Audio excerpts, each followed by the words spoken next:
Hello दोस्तों, आप लोगों का हमारे चैनल में स्वागत है। आशा करता हूँ आप लोग अच्छे होंगे। अधिक सूचना कैसे बंद करें। एक बार की बात है, गौतम बुद्ध अपने शिष्यों के साथ एक शांत और सुंदर गांव में भ्रमण कर रहे थे। इस गांव के लोग बुद्ध के ज्ञान और करुणा की कहानियों से परिचित थे, इसलिए वे उत्सुकता से उनकी प्रतीक्षा कर रहे थे। जैसे ही बुद्ध गांव में पहुंचे, लोग उन्हें सुनने के लिए एकत्रित हो गए।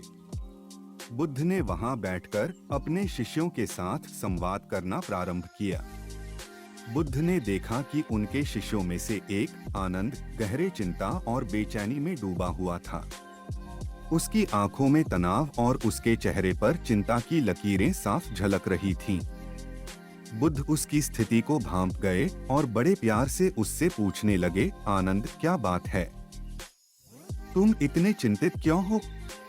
आनंद ने गहरी सांस ली और बोला, गुरुदेव, मेरे मन में बहुत सारे विचार आते रहते हैं।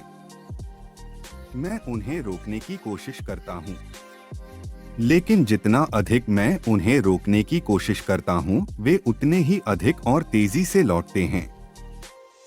ये विचार मुझे बेचैन और अस्थिर कर देते हैं। मैं इस मानसिक अशांति से कैसे मुक्ति पाऊं?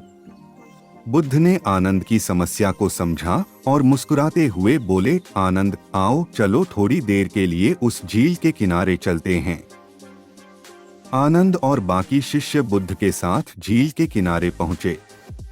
वह झील बेहद शांत थी, जैसे किसी ने उसमें हलचल मचा देने वाले विचारों को छूने का साहस नहीं किया था। बुद्ध ने झील की ओर इशारा करते हुए आनंद से कहा, आनंद, इस झील को देखो। इसका पानी कितना शांत और निर्मल है। यदि तुम इसमें एक पत्थर फेंकोगे तो क्या होगा? आनंद ने उत्तर दिया, गुरुदेव, यदि मैं इस झील में एक पत्थर फेंकूंगा तो झील की सतह पर तरंगे उठेंगी। बुद्ध ने उसकी बात की पुष्टि की और कहा, सही कहा आनंद। अब सोचो, यदि तुम इस झील में बार बार पत्थर फेंकते रहोगे तो क्या होगा? आनंद ने थोड़ा सोचते हुए कहा, गुरुदेव, झील की सतह पर और अधिक तरंगे उठेंगी और यह अशांत हो जाएगी। बुद्ध ने शांतिपूर्वक उत्तर दिया, यह भी सही है। अब एक और बात सोचो, यदि तुम झील में पत्थर फेंकना बंद कर दो और बस शांत होकर झील को देखो तो क्या होगा? आनंद ने कहा, गुरुदेव, तब झील धीरे धीरे शांत हो जाएगी और उसकी सतह फिर से निर्मल हो जाएगी। बुद्ध ने धीरे से आनंद के कंधे पर हाथ रखते हुए कहा, यही तुम्हारे मन के साथ भी होता है आनंद। जब तुम अपने विचारों को रोकने या उनसे लड़ने की कोशिश करते हो तो वे और भी जोर से और तेजी से लौटते हैं, जैसे कि झील में पत्थर फेंकने से तरंगे उठती हैं। लेकिन गुरुदेव, इसका समाधान क्या है? आनंद ने चिंतित होकर पूछा। बुद्ध ने प्रेम पूर्वक कहा, समाधान यह है कि तुम अपने मन को झील की तरह बनने दो।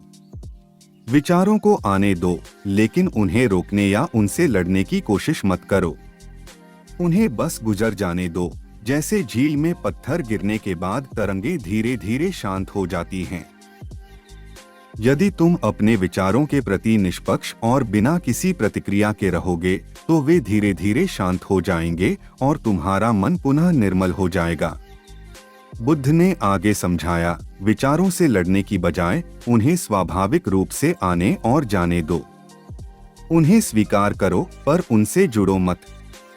जब तुम ऐसा करने लगोगे तो तुम देखोगे कि धीरे धीरे तुम्हारे विचारों की शक्ति कम होती जा रही है और तुम्हारा मन शांत और स्थिर होता जा रहा है। आनंद ने बुद्ध की बातें ध्यानपूर्वक सुनी और उन्हें अपने जीवन में उतारने का संकल्प लिया। उसने समझ लिया कि मन की शांति पाने के लिए विचारों से लड़ने की बजाय उन्हें स्वाभाविक रूप से स्वीकारना और उन्हें गुजरने देना ही सही मार्ग है। इस शिक्षा ने आनंद के जीवन को बदल दिया और वह अधिक शांत और संतुलित हो गया। बुद्ध की यह शिक्षा आज भी हमें सिखाती है कि हमारे विचारों से लड़ना व्यर्थ है। हमें उन्हें स्वाभाविक रूप से स्वीकार कर बस गुजर जाने देना चाहिए। इससे हमारे मन की शांति बनी रहती है और हम एक स्वस्थ और सुखी जीवन जी सकते हैं। इस कहानी से हमें यह सीखने को मिलता है कि विचारों को नियंत्रित करने की कोशिश करने की बजाय उन्हें स्वाभाविक रूप से आने और जाने देना चाहिए। यह तरीका हमारे मन को शांत और स्थिर बनाए रखने में मदद करता है।